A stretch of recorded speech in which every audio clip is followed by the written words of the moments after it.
آنسو بہانے کا مطلب یہ بھی ہو سکتا ہے کہ دونست اپنے معاصی اور گناہوں کو یاد کر کے رونے لگے، اور دوسرا مطلب یہ بھی ہو سکتا ہے کہ غلبہ شوق میں بے اختیار آنکھوں سے آنسو نکل لگے۔ براویت ثابت رحمۃ اللہ علیہ بنانی ایک بزرگی کا معقول نقل کیا ہے کہ وہ فرماتے ہیں کہ مجھے معلوم ہو جاتا کہ میرے کون سی دعا قبول ہوئی۔ لوگوں نے پوچھا کہ کس طرح معلوم ہو جاتا ہے؟ فرمانے لگے کہ جس دعا میں بدن کے بال کھڑے ہو جاوے اور دل دھڑکنے لگتا ہے اور آنکھوں سے آنسو بہنے لگتے ہیں، وہ دعا قبول ہوتی ہے۔ ان 7 آدمیوں میں جن کا ذکر حدیث پاک میں وارد ہوا، ایک وہ شخص بھی ہے جو اللہ کا ذکر تنہائی میں کرے اور رونے لگے۔ اس شخص میں دو خوبیاں جمع ہے اور دونوں اعلیٰ درجے کی ہے۔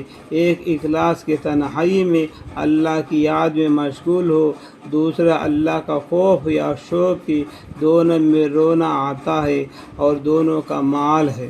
اللہ آمین۔ ہمارا کام ہے راتوں کو رونا یا دل بری میں، ہماری نیند ہے بے خیالی یار ہو جانا۔ حدیث کے الفاظ میں رجل ذکر اللہ خالیا، ایک وہ آدمی ہے جو اللہ کا ذکر کرے اس حالت میں ہی خالی ہو۔ صوفیہ نے لکھا ہے کہ خالی ہونے کا 2 مطلب ہیں۔ ایک ہی آدمیوں سے خالی ہو جس کے معنی تنہائی کے ہے، یعنی سب آدمیوں سے الگ ہو کے اللہ کا ذکر میں مشغول ہونا، یہ عام مطلب ہے۔ دوسری یہ کہ دل اخبار سے خالی ہو، اور فرماتے ہیں یعنی دل باقی بھی دنیا کے ہر چیز سے خالی ہو، اللہ کی طرف متوجہ ہو اور اللہ کا ذکر میں دل لگ جائے۔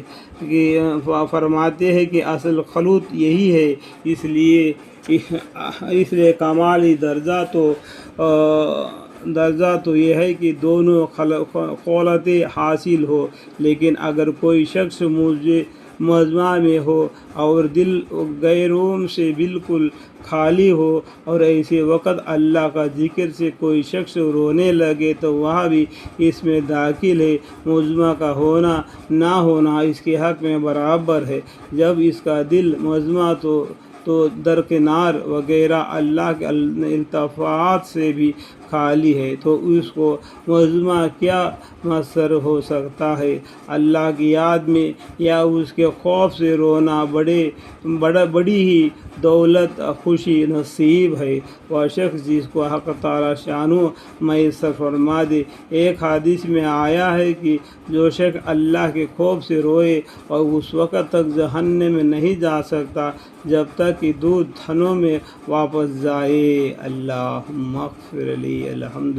جو شخص اللہ کے خوف سے روئے اور اس وقت تک جہنم میں نہیں جا سکتا جب تک کہ دودھ تھنوں میں واپس جائے، اور ظاہری ہے کہ یہ ناممکن ہے، بس ایسے ہی اس جہنم میں جانا بھی ناممکن ہے۔ اللہ کا ذکر کرنے والا۔ ایک اور حدیث میں آیا ہے کہ جو شخص اللہ کے خوف سے روئے حتیٰ کہ اس کے آنسوں میں سے کچھ زمین پر ٹپک جائے تو اس کو قیامت کے دن عذاب نہیں ہوگا۔ الحمدللہ رب العالمین۔